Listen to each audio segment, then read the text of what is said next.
Dell, one of the top names in the computer revolution. 30 years ago, Michael Dell revolutionized the entire business model behind computers, and to this day, his company remains one of the biggest computer makers in the world. In this video, we'll see how Michael Dell started a world-changing business from his dorm room, and how that made him one of the richest men alive. Welcome to Business Maine, where it's all about business. As befitting of the man who would revolutionize the computer business, Michael Dell spent his childhood experimenting with the early computer. He would tinker around with his Apple II, but more importantly, he'd also get a sense for business very early on. As the story goes, Michael had a summer job in high school selling subscriptions to the Houston Post. If instead of making random cold calls, he tracked down newlyweds and families that just moved into the neighborhood, the people most likely to look for a newspaper subscription, he ended up making $18,000 that summer, all by targeting his buyers directly. Now, although his parents wanted him to be a doctor, Michael wasn't ready to give up his interest in computers. While enrolled in pre-med in 1983, Michael spent his free time repairing and upgrading PCs, which he sold as an informal business from his dorm room. The 19-year-old's hobby quickly proved profitable, and Michael dropped out of university to pursue his startup. In January 1984, Michael registered his company as PCs Limited and began selling computers from his condo. A young entrepreneur, Michael was faced with a question. How do I compete with established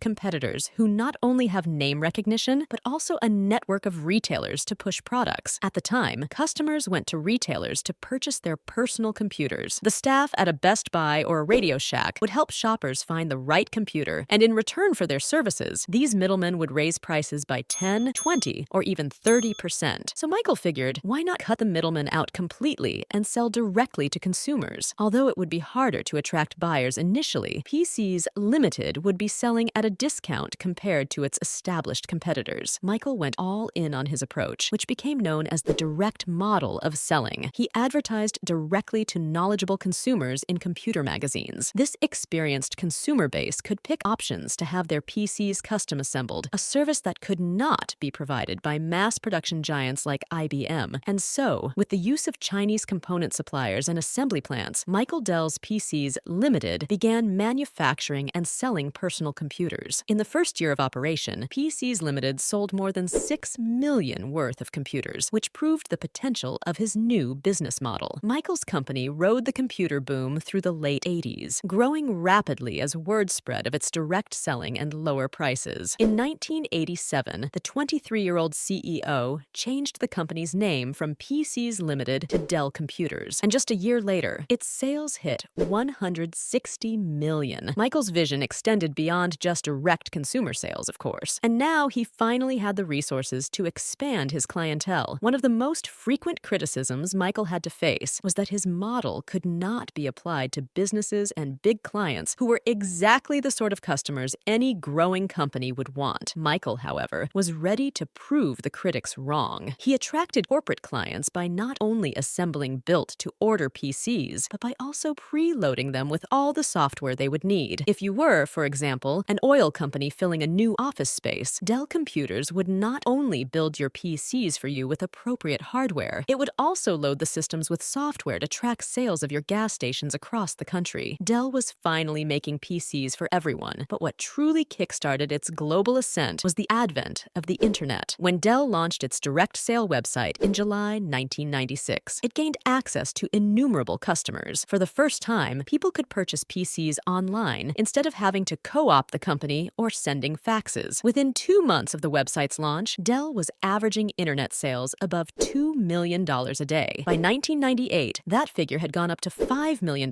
and Dell has remained in the top 3 of computer manufacturers ever since. Michael Dell is still the CEO to this day, even despite all the shenanigans around taking the company private and then going public again, which are honestly complicated enough to warrant a video of their own. Anyway, thank you for watching. Make sure to subscribe and like this video if you enjoyed it. See you in the next video. Until then, goodbye.